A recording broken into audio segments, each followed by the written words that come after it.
On this day following Lauds, we take the holy relics of the Blessed Alba from our chapel to his grave in the abbey grounds, where you bless them, and we offer thanks for Alba's life and work in converting this corner of the world to the faith. Abbot Shagday was increasingly impatient. "Get to the point, Brother Madigan, or have you awakened me simply to tell me what I already knew?" "Bona convenia, by your leave, I will explain." "Do so," the abbot snapped irritably, "and your explanation better be a good one."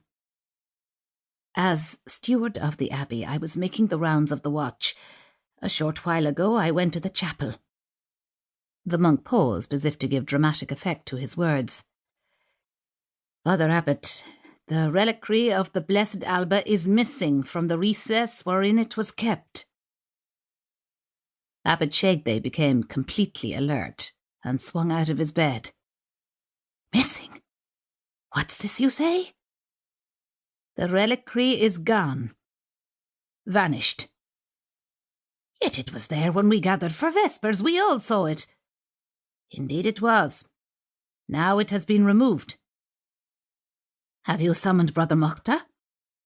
Brother Madigan drew his brows together as if he did not understand the question. "Brother Mukta? As keeper of the holy relics of the Blessed Alba, he should have been the first to be summoned," pointed out Shagday, his irritation growing again. "Go! No, wait. I'll come with you." He turned and slipped his feet into his sandals and took down his woolen cloak from a peg. "Take the candle and precede me to Brother Mukta's chamber." Brother Madigan took up the tallow candle and moved into the corridor, closely followed by the agitated figure of the abbot. Outside, a wind had started to rise, whispering and moaning around the hill on which the abbey stood. The cold breath of the wind penetrated through the dim corridors of the building, and Abbot Shagday could almost feel the rain it was bringing with it. With a sense born of experience, the abbot could tell the wind was sweeping up from the south, bringing up the clouds that had lain across the Ballyhura mountains on the previous evening. By dawn it would be raining. The abbot knew it from long experience. "What can have happened to the holy relics?" Brother Madigan's voice interrupted his thoughts, almost like a wail of despair as they hastened along the corridor.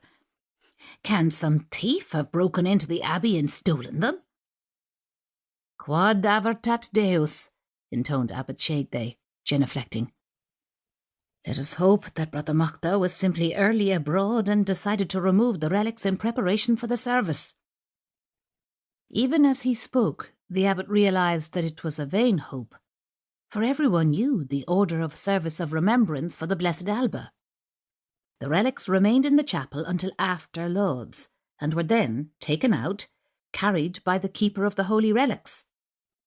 They would be followed in procession by the community, firstly to the holy well in the abbey grounds, where the abbot would draw fresh water and bless the relics, as Alba had once blessed his new abbey over 100 years ago. The reliquary and a chalice of the blessed water would then be carried to the stone cross which marked the grave of the founder of the abbey, and there the service of remembrance would be conducted. That being so well known, why would the keeper of the holy relics have removed them from the chapel at such an early hour? The abbot and the anxious steward halted before a door, and Brother Madigan raised his fist to knock. Abbot Shagday, with a sigh of impatience, pushed him aside and opened the door. "Brother Mukta!" he cried as he entered the small chamber. Then he halted, his eyes widening. He paused for a few moments while Brother Madigan tried vainly to peer over his shoulder to see what was amiss in the gloom. Without turning, the abbot said in a curiously quiet tone, "Hold the candle higher, Brother Madigan." The tall steward did so, holding the candle high above the abbot's shoulder. The flickering light revealed a tiny cell. It was in total disarray. Items of clothing lay discarded on the floor. It appeared that the straw mattress had been almost dragged from the tiny wooden cot that provided the bed. A stub of unlit candle lay in a small pool. To keep listening to this audiobook, I've left you a link in the description so you can do it, at no cost thanks to Audible's 30-day free trial.